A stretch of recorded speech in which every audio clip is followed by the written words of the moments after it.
Good morning, ladies and gentlemen. I am Sarah from PLDT Enterprise, and it is my honor to be the host for this momentous occasion as we formalize the partnership between the City of Manila and PLDT Enterprise. To tell us a bit of a background of the partnership, please welcome the Assistant Vice President and Corporate Relationship Management Head of the Government Sector of PLDT Alpha, Ms. Joy Hino.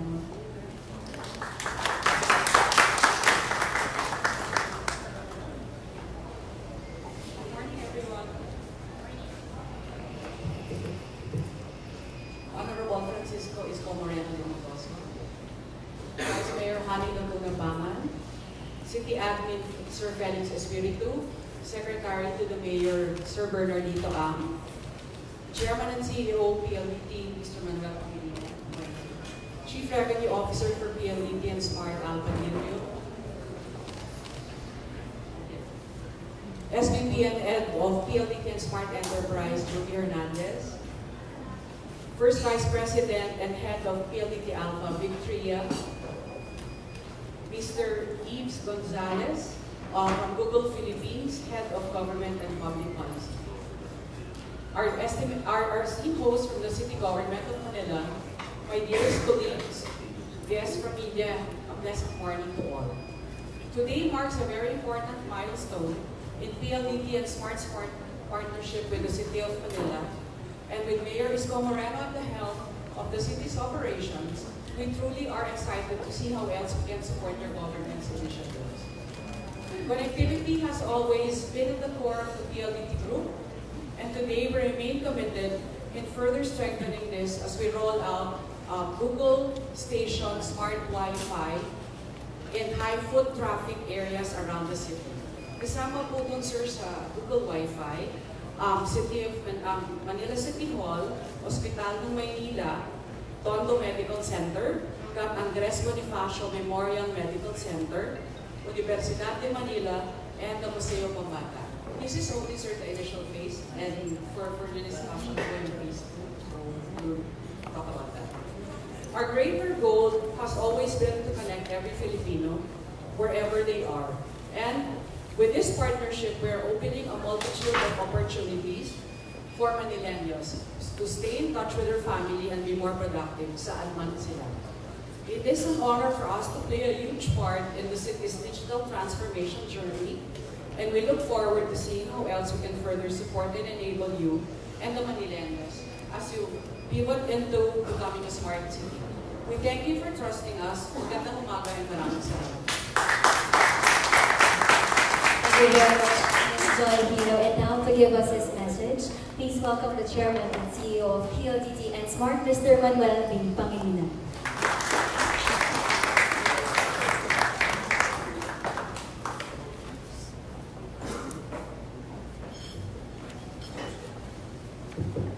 Thank you. Good morning. First of all, to the Right Honorable Mayor here, Isko Moreno, to Vice Mayor Lacuna, to staff and officers of the Manila City Hall, media, my colleagues here, today is a momentous day for us. We mark a milestone event by signing a memorandum agreement with the City of Manila in respect of the provision and rollout of Wi-Fi, which I think George has described to the good mayor here.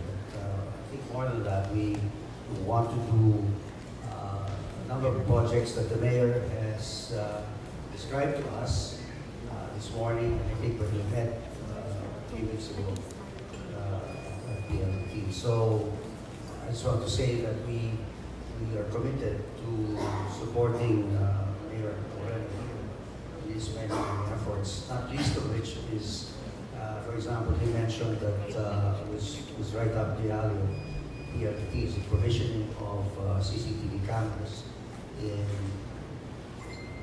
all parts of the city of Manila, and for us to provision as well your operations center in City Hall and the fourth floor, which is fallen into a state of disrepair. So if there's something we can do in that regard, our people will be more than willing to help out. You did say as well about your concern about, I think, juveniles fallen outside the ambit of the law. We have actually been an active supporter of juveniles in jail. We have been working with the other school, we believe with the sub. Brother Gus Boguer has built the first rehab center for juveniles in jail in Bacolod. We supported that. And we supported the bigger one in Las Marinas, the South Las Marinas, which is important that their space is beside the school so that the kids can continue to educate. So again, there are other things we can do for you and for the city, more than willing to do that. We're committed to building connectivity, providing the technical solutions, the digital solutions. That's why David is here, asking to come over. So thank you so much. And one of the topics we talked about was whether we could find a space to relocate our headquarters in your good city. Yes.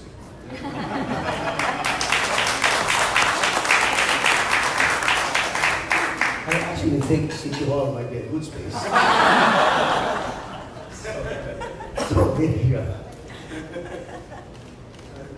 the last thing I'd like to say is about your fountain. Okay, we'll do it. I'll get Metro Pacific to do it for you. Thank you. Thank you so much.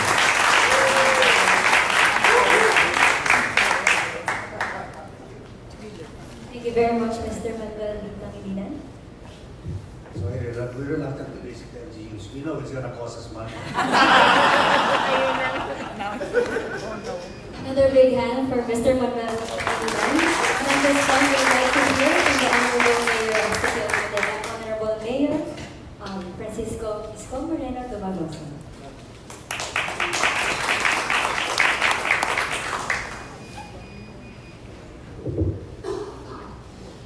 Maraming salamat. Dalaga pa ba? Yes, ako na ako. Alay niya. Anyway, it's like to light up the atmosphere. We always wanted to give a certain level of vibrancy in Manila. And, because as you can remember, Manila, for so many occasions, or years and decades, masyado kaming naging matigas. Machisel, macho, siga. But we, kasamahan ko sa mga kawani ng pamahalang lungsod. Gusto namin lagi nakangiti ang lungsod ng Maynila, the window of the country, smiling and receiving all the guests, investors, and all other things that will come to us with a big smile and colors. Ay, paano siya ganun man lamang? Wala pang toast kasi yun. Ngiti-ngiti lang yun. Manuel B. Pangilinan, Chairman and CEO of PLDT and Smart. Al Panlilio, CRO PLDT and Smart. Joby Hernandez, SVP and Head PLDT and Smart Enterprise. Mon Isberto, Public Affairs Head PLDT and Smart. To our City Administrator, Felix Espiritu, and Secretary to the Mayor, Bernardito Siam. And our beloved Vice Mayor. Ninyo, talagang nagbabago na ang Maynila. Diba sabi ko kanina, Manila matigas, chismis, siga, chauvinist, and the thing. When we created the concept in Ascenso Manileño as a local party that all It's like what, if I may borrow Abraham Lincoln's statement, all men are created equal. And it was proven now in Manila na nagbabago na rin ang mood. The first woman vice mayor of the city of Manila, Vice Mayor Annie Moreno. When I was then a vice mayor, I opted to choose and lobby before the city council to make Councilor then Lacuna to head the council. So she was also the first woman majority floor leader. Kaya siguro na dumating na ang panahon na ang mga tao rin ay nagbabago na rin ang panahon. So, and in advance, that's going to be June 24 of next year. Di awan Diyos, ito yung passing lang, no? Kasi may ginang nabisuhan ko kayo. Kayo yung balagod namin iniimbitahan sa darating, may awan Diyos, pinakamalaking Pride March sa buong bansa sa pag-celebrate ng araw ng Maynila next year. So you are all invited. If you don't have any issues with preference, you are welcome to the city of Manila because we don't have one. So, ayun po ay malugod namin pinagpapauna. Inaanyayan. So, muli ngayong umaga sa ating mga kababayan ay akin pong in behalf of the city and the people of Manila, maraming salamat Mr. Pangilinan. 10 ng iyong mga kasama sa iyong kumpanyang tinatanganan. Kayo'y nakatutuwa at tumugon sa aming panawagan. 10 ng aming mga kasama rin dito sa mga kawani ng city government na yung aming paghingi ng tulong. Kaya po ngayong araw na ito ikinalulugod namin sapagkat kanina ang pinag-uusapan pa lang natin internet pa lang, akalain mo nakagalit ako ng fountain.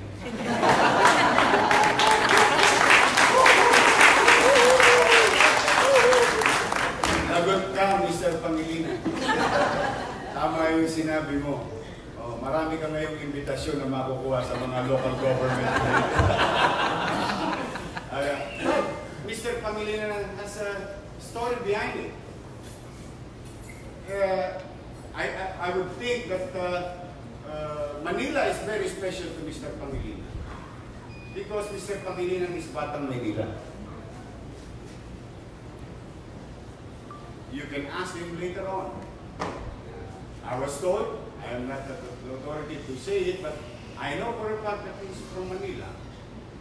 So, natutuwa kami na yung mga tao na namahay, lumaki, at naging bahagi nila ang buhay nila ay ang lungsod ng Maynila at nawalay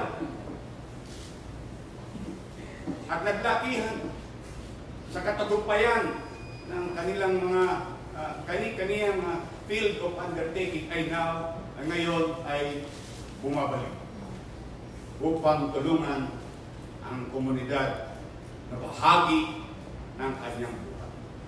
Sana marami pang Mr. Pangilinan sa top 500 ng Forbes magazine.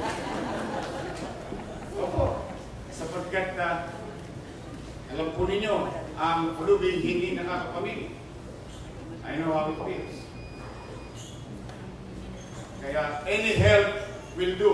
It is not for me. This is not for me. This is for the people of Manila. When we start giving back the roads, when we start giving back their parks, when we start giving back what they should have in the city of Manila for the past 30 days and 7 days of this year in our administration. So, kami po ay sana madalas-dalas. Dami coffee. Charlie, ha? You invited.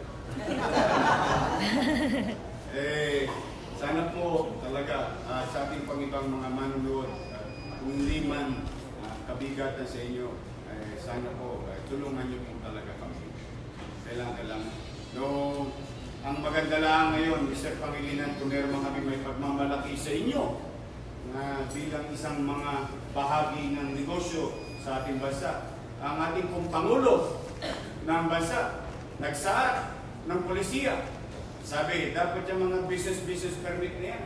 Ang palawagan ng Pangulo, that to apply the ease of doing business in all 1,600 plus local government units in the country.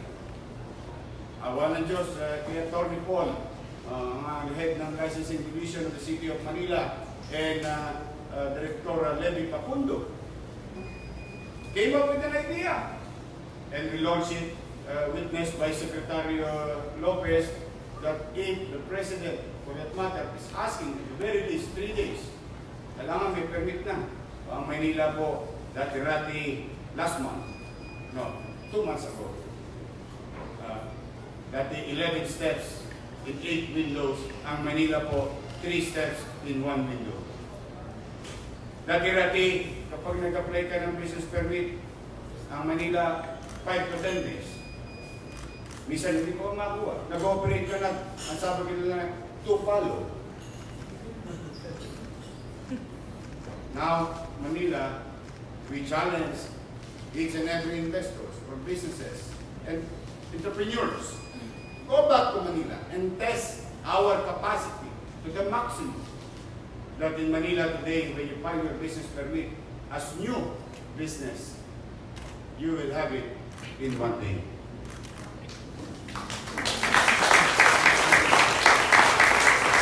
Yan ay isang kaparaanan sa pagtugon sa panawagan ng Pangulo ng Bansa.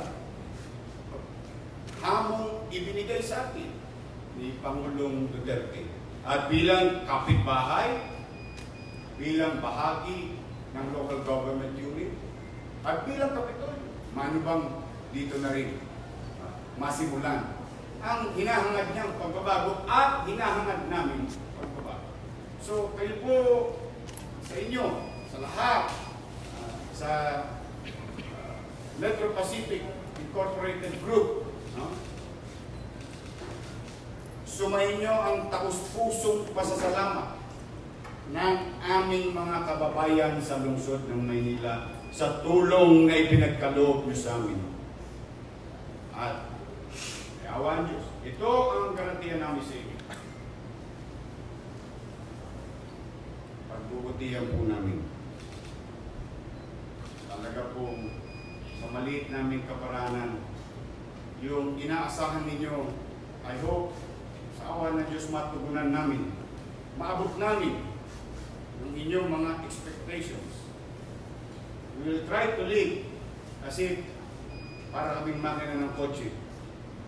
And if I may borrow my, yung sinasabi lagi ng aking late mentor, Kuya James, sabi nga niya, walang tulugan. Because I think we cannot afford to lose time. We may lose money, like you in a business.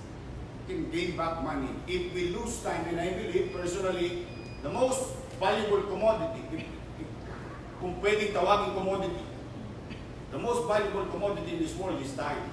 And we've lost that 2 decades of opportunity. When I say 2 decades, it's literal because 18 years ago or 20 years ago, there's no such thing as Mall of Asia, Entertainment City, in Pasay, Parañaque, the south of Manila. There is no such thing as Trinoma in Quezon City, UP Techno Hub, MRT2, MRT3. There's no such thing as Capitol Commons in Capitolio Pasig. There's no such thing as Taguig. There is Taguig City, but there is no PGC. So these things, ito ang napagkait sa amin because we did not move. We did not dream. We did not envision. We did not give directions. Open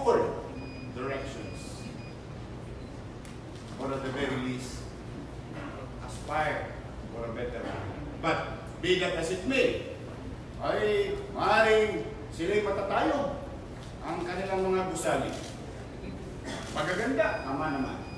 Pero they cannot take away the character of the city of Manila. Yon ang yaman ng lungsod ng Manila. Sa inyo, nasa iyo, muli at lagi, kung hindi man kalabisan, kung kababaan loob, ako'y patuloy na nakikisuyo, ako'y patuloy na nakikiusap. Nawa, sana'y tulungan niyo po kami. Hindi namin po ito kakayanin ng kami-kami lamang. Kailangan ko po ng maraming tulong sapagkat nakalulungkot man ang sitwasyon ng Maynila. Kailangan po nating pagkaisahan na muling maibalik yung mga bagay na nasabi na ng tatay natin nung araw. Pearl of the Orient, Paris of the East. Those days were gone. Then, we have now an opportunity together, all of us. Bawiin natin ang tayo ng muso. At tingin ko, mas mabuti kung kasama namin kayo. At itong araw na ito, na ginawa ninyo, Mr. Pangilinan, ito ang araw ng patunay na kapag ang tao ay nagkakaisa, mamamayan, negosyo at gobyerno, pamayanan, ay talagang magkakaroon na ng direksyon ang isang syudad, ang isang bansa. Maraming salamat. Pagpalain nawa kayo ng Panginoon Diyos, Mr. Pangilinan, sa po ng iyong mga kasama. Bigyan sana kayo ng malusog na pangangatawan. Diyan man lamang masuklian namin ang bagay na ibinigay niyo sa amin. Pinasama namin kayo sa aming mga panalangin. Sana, kapagtagumpayan ninyo ang inyong mga hamong kakarapin pa. At higit sa lahat, damihan niyo pa. Umulit po kayo. Gandang araw po at palain nawa kayo ng Panginoon. Manila! God first!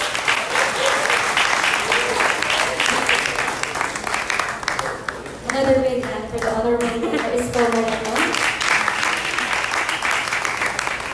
And now to our signatory who will proceed to the official signing of the official contract. PLDT Enterprise in the City of Manila. Please affix your signature over your printed name.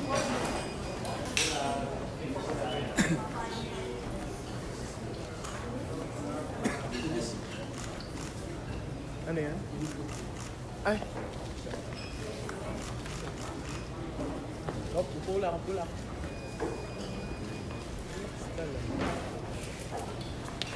Tumbler isa.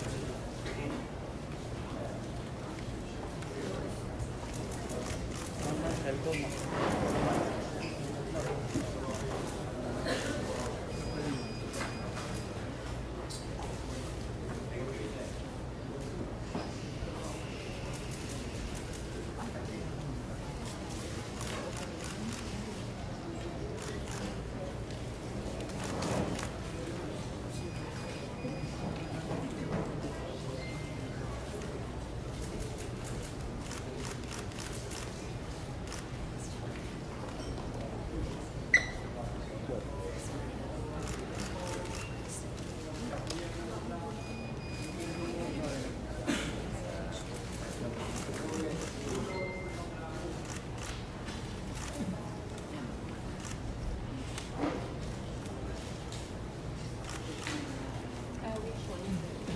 For their signatories, please hold on to your pens and smile at the camera.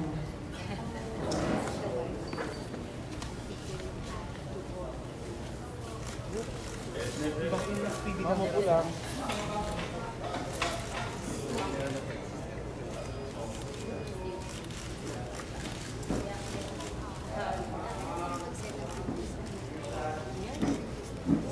Big smiles, everyone.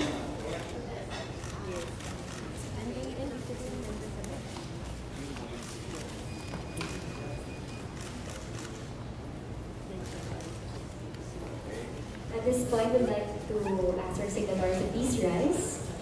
Proceed in front of the table for the handshake seal.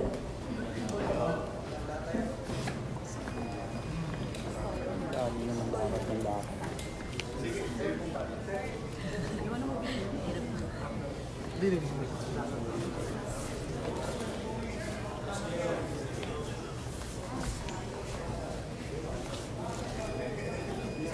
Te.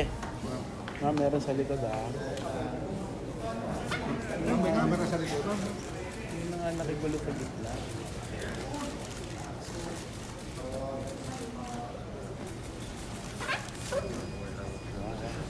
Yun o. Kahit malo.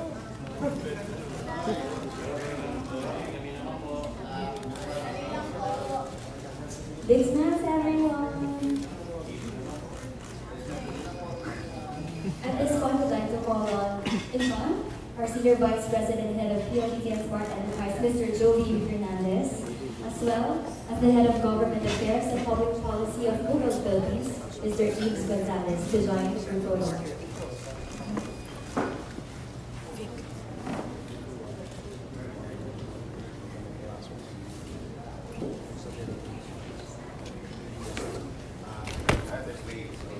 We'd also like to call on other key officials of the City of Manila, as well as executives from PLDT Enterprise, to join the group photo op.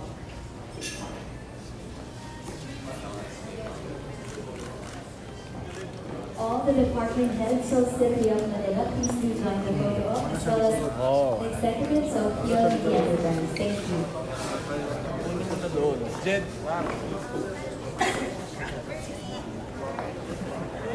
Jed.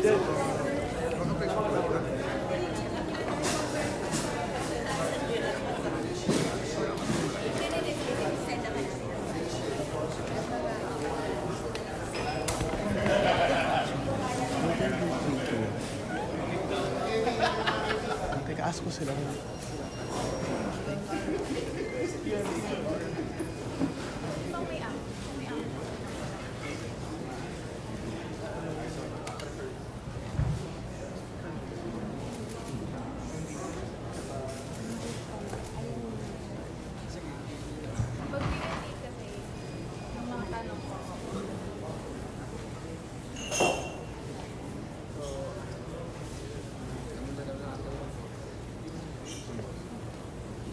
Alright, another big hand for the City of Manila and PLDT Enterprise, who are dear signatories. Please return to your seats. We will now moving on to the next part of the program, and to officiate or to facilitate the question and answer section, please welcome the Head of Public Affairs of PLDT and Smart, Mr. Mon Esperanza.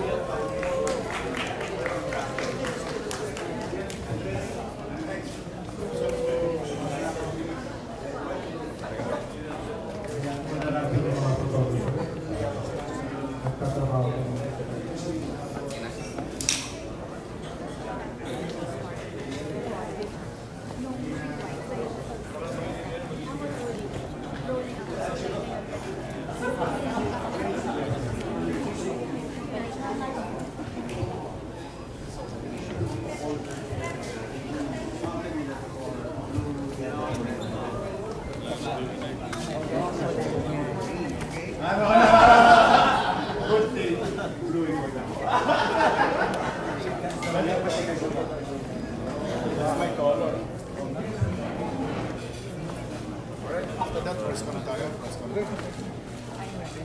Alright. Thank you very much. Press ko na tayo. Thank you. Press ko na tayo. Network. Also, you should take the elevator because you put the white screens. You have to it's already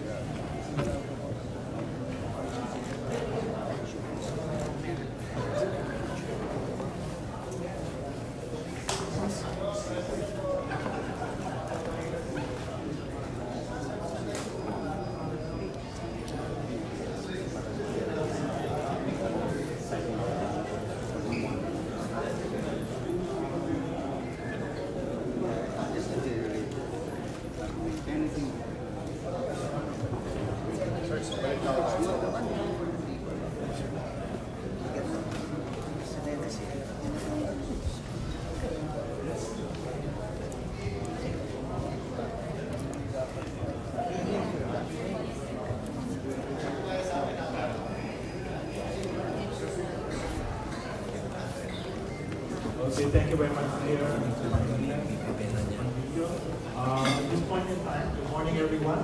We would like to give the members of the media here an opportunity to pose some quick questions to the principals who are here at the head table.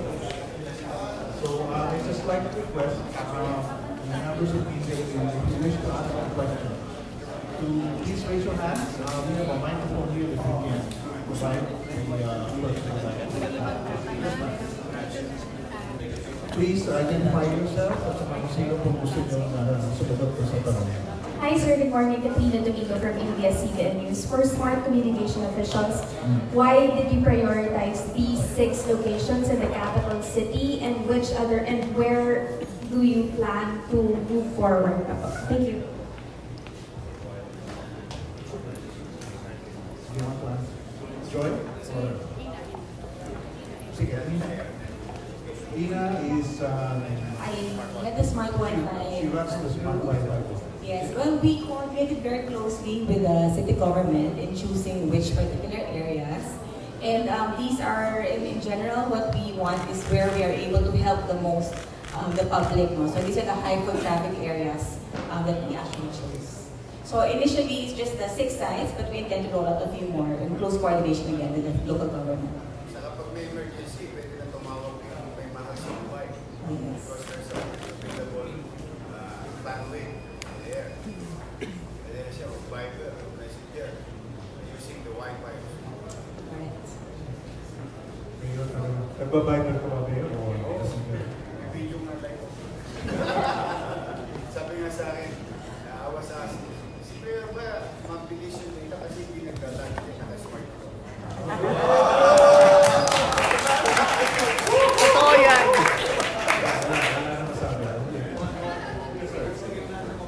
Yes, sir. Nakuha na namin. Sige. Next question, please. Yes. Yes, sir. Mayor, Joshua po for Manila Times. May tanong ko lang kung ano po yung magiging partnership natin sa Metro Pacific and sa fountain natin. Ano magiging partisipasyon?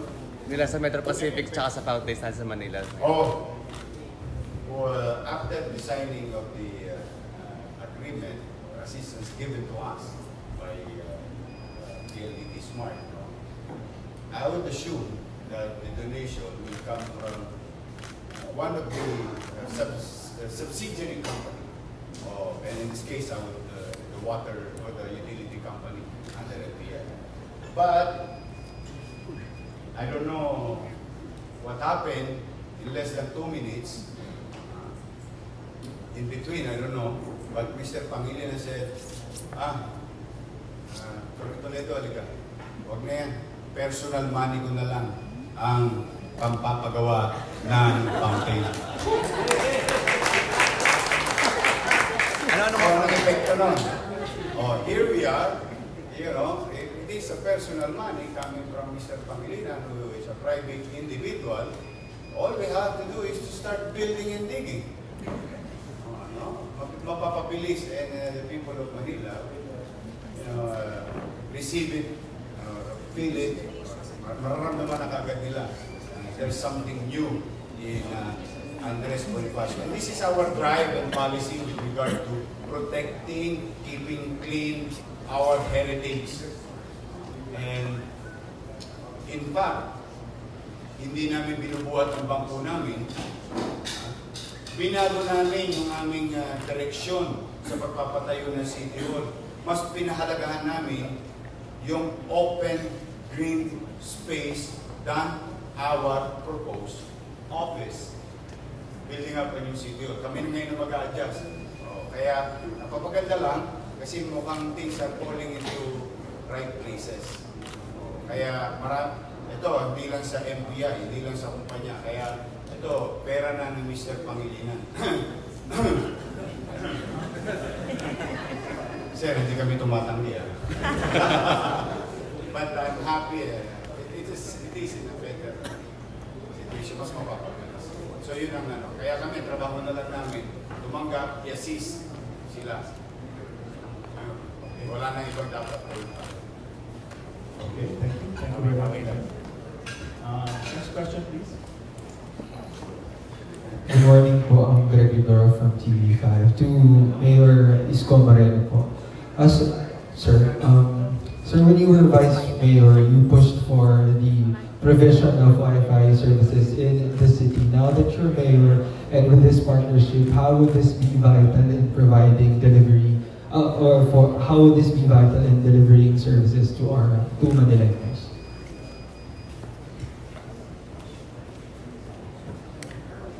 Thank you. Yes, it's true. It's one of my greatest dream that, coping up with highly urbanized cities also from the other countries. In Korea alone, I've been receiving in my bandwidth meter, about 27 Mbps in the streets of Korea.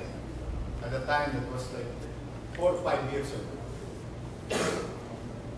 And I think they can do this. This is not a rocket science technology. So why not build it in Manila? And when I was given an opportunity, that small opportunity, we did that already. This concept of what's going to happen next in the city of Manila, may proof of concept na yan. In fact, after putting a Wi-Fi community in the likes of U-Belt in the south and U-Belt in the east, kasi we have two U-Belt, the south of Manila, west-south, and eastern part of the city towards Quezon City, the Mindiola, Moraita group. Doon namin nilagay yun. At ang naging epekto noon, yung naging epekto, if you adapt technology in governance, sumunod na, nakapagtayo kami ng cameras and CCTVs. Sumunod nun sana, yung emergency assistance program that government will run 24 hours a day with regard to certain services that can be made available 24 hours a day, and particularly the peace and order situation and healthcare assistance program. Yun na sana yun, tatagos na yun eh. Pagkayari nun, ito na, business na. Integration of any form of technology to give ease with regard to, for example, payment of taxes, transaction in governments, regulatory peace, and so on and so forth. So, yung backbone is the communication. Having that in place, intact, stable, long-term, wala na yan. Susunod na yan, magpipishball ka na lang. Doktong ka lang ng doktong. And unlike in the old days, using copper, has a limited capacity. But fiber, which are now being utilized also in other countries, they are ahead of us by 20 years. And now, good that PLDT and SMART has these facilities. If can we or participate, private sector, government, I think the future of Manila will be unlimited with the help of this and technology. So, yun ang greatest dream. Na even to the point while you're talking to you, you're just typing and you can pay your taxes in your fingertips. But I don't like 54,000 people will go here by January, and we're going to deal with 100 square meter at 54,000 at 8 hours a day, at 5 days a week, and you do your math in time and motion. I'm not a businessman, but they use it in business. Yung time and motion. Sige, kaya hindi magtataka na kung bakit 2 buwan na hindi pa tapos si Pedro, kakapagbabayad na lang na buwis. And it's gonna cost us money. Why? There will be 54,000 at the very least, about 10%. That's 5,000 cars will pass through this corner of the city. Will add pollution and so on and so forth, traffic and so on and so forth. So I don't like them. It's not I don't like them. I don't like them or naabala sila. Bakit? May teknolohiya. Ba't hindi adapt? Kasi, mas masarap yata tira ballpen. Ang tawag namin doon sa kali, bola de cubeta. Doon kasi nagkakadisgrasyaan. But with technology being adopted in governance, you limit the possibility of discretion. And in discretion, if I remember my professor, Professor Howitz, told me that you can never solve corruption, and we were shocked. But sabi niya, may katutong niya, sabi niya, but if you adopt technology and you limit discretion, naturally, corruption will die. So, solving corruption without lifting a finger by adapting to technologies. So, yan ang dream, goal, or direction ng City of Manila. May awa Diyos, sana. Anyway, all we have to do is dream. So, bisa. But, yun nga, nabanggit ko na kanina, BOSS was implemented, business one-stop shop. And ARTA law are being implemented, followed in the city government of Manila. Ease of doing business being implemented in the city of Manila. So, magkaano na yan? Naturally. May awa ang Diyos. So, malaking bagay. Napakalaki. To cut the long story short, malaking bagay kapag ito ay in place na sa Manila. Unlimited na yung possibilities. Thank you again, Mayor. Questions, please? Are there more questions for this morning? Good morning, Zian Ambrosio from ABS-CBN.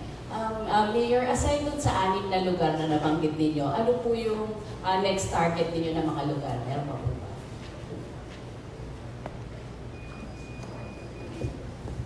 Public places like parks and definitely schools. We have 104 schools. We have 60 plus health centers. Our major facilities. So there's a reason behind it. There's foot traffic. And especially itong sa podly natin. Di ba nakita mo ngayon? Grabe. Talaga. Ang tawag nila? Instagrammable. Yun daw ang millennial term. But you cannot Instagram without smart connection. Wala akong marketing. Nakakadalawa na ako, sir. Galaw pa natin, baka dumami pa the lights. Yes, we will prioritize. As you can see, there are hospitals and healthcare, educational institution, and public parks. Because we have 47, we've dealt with already in less than 2 months, 2 parks already, and 2 heritage sites. We're going to go to another one, and another one day at a time. Before we go to another one, we fix, we maintain, and consistently addressing it. So, at least in less than a month, 2 sites were protected already. So, importante rin na kung meron doon, we can have pictures, selfies, small things. Yes, yeah. Mayor, di ba last week po ata yung nakipag-meeting kayo sa PNP doon na mag-create ng anti-cybercrime group dito sa Manila. Yes. Ano po ba ang maitutulong naman ito pagdating sa proyekto na yun? Well, to the criminals, to bad elements, there is now what you call bahay ni Kuya in Manila. So we need connectivity. We need strong, stable connection with regard to communication. These things and our applications, programs can run smoothly, then here we are creating a NOC or creating command center. So later on, epekto, we're watching you. Yan ang ending. Ano naman yun sa part na yun, in terms of peace and order. So I would rather shoo them away, although we'll go after you if you do it in Manila. But as much as possible, we don't want to engage in circumstances or may arise along the way, na ayoko, medyo pangit ang resulta. Pero ito'y kung may babala, may mga pamamaraan, pagpapaalala, o pagtataboy, that would be better for the city of Manila. Thank you. Thank you, Mayor. At saka, Mayor, okay mo sa akin. Any more questions, please? Okay. I just want to do a quick survey, no? Kasi running out of time. How many more? Follow up lang. 1 and 2. Okay, so last 2 questions. Okay, thank you very much. To PLDT Smart President and COO, Sir Manny Pangilinan. Sir, ang nabanggit po ni Mayor Moreno kanina, his dream is to be at par with the technologies in other countries. Now, in providing this kind of service po sa Manila, what's our dream in doing this, and are we already in talks with other local government units in providing the same?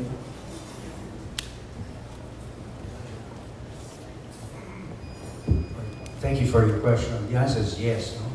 We're mainly in the business of providing the digital infrastructure to our people and to the government, whether it's national government or the local governments. And one of the major elements of this infrastructure build the PLDT has been engaged with is the promotion of smart cities. I think to the point, to the question earlier raised, is that we actually would like to sit down with Mayor Moreno about how we can digitalize the processes here in City Hall. I'm fairly certain, given the space, that we are very paper-oriented. And because part of the issue relates to cybersecurity, because if you digitalize, then you're able to protect your records. It's not so much because you want to digitalize for the sake of digitalizing, it's because you want to protect the citizens' records, because anybody, these are paper documents, pag nasunog ito, hari na makuha. Hindi naman mangyari, pero pag nasunog o may nangyari sa papeles, mawawala yun eh. So, if you digitalize and then protects the citizens' records, your tax records, everything else that relates to revenue, on the revenue side, and to the identity of your citizens. I think that's very important to any city administration. So we'd like to do that and build the relevant infrastructure connectivity that the government, the city of Manila needs, and of course the people of Manila need. I think Mr. Panlilio wants to add a few words. Hi, good morning. No, just wanted to add to the points of MVP. I think it is a template for other LGUs, and I think writing down some notes that the mayor was saying, access, emergency services, ease of doing business. I think there are ways that we can improve that. On top of that, if you do have a smart city to the definition of MVP, and you do need infrastructure to do that, you can also monitor security through CCTV, traffic management. A lot of this is already capable, is already available. No? You can even look into smart street lighting. You can monitor those things also, so that hindi rin kayo nagsasayo. Gali ako meron before, hindi kasi ngayon ng kuryente, kung may araw na, pwede siyang patayin. No? And you can also monitor these things. I think technology, analytics can work for the city, for mayor. And again, I was telling the team, this is really a template for other LGUs to follow and really give solutions, not only for us to offer solutions, but really for your citizens in Manila and citizens across other LGUs. At the end of the day, I think we want to serve your constituents better. Kami naman po kung smart city ng branded na smart na nga so we can help you do that. Yung commercial niyo po, boss, gagawin na namin. Dalawa lang namin ninyo. Thank you. Thank you, Mr. Panlilio. One more question. Follow up lang. Yes, please. Sir, for smart,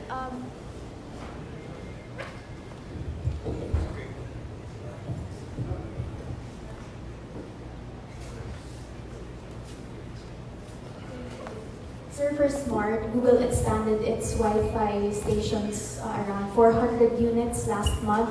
By how many more do you intend to add in the following months, and what's the timeline? In Manila and in other parts of the I Philippines. think Ina will have to answer that. Okay, thank you for the question. Currently, Google Station is in over 400 sites already, 400 hotspots, and our plan is to almost double it to about 800 by Q3. So, but that's nationwide, so that covers other areas. In Manila. In Manila, I don't have the actual figures. I can get back to you the specifics. But we already have a lot of sites in Manila, so I will just get back to you on the details. Okay, including the port area is covered. Thank you. Okay, last chance for any more questions. Okay, in that case, thank you very much. Let's please give a hand to our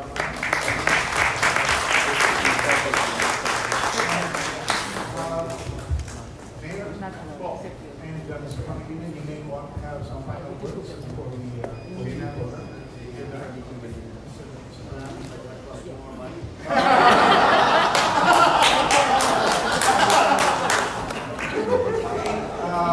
in that case, boss, then we close the program. Thank you very much. Maraming salamat. And that officially concludes our program. Thank you all for joining us in this momentous occasion. Our snacks is now served. Our buffet station is now open. Please help yourself. Thank you.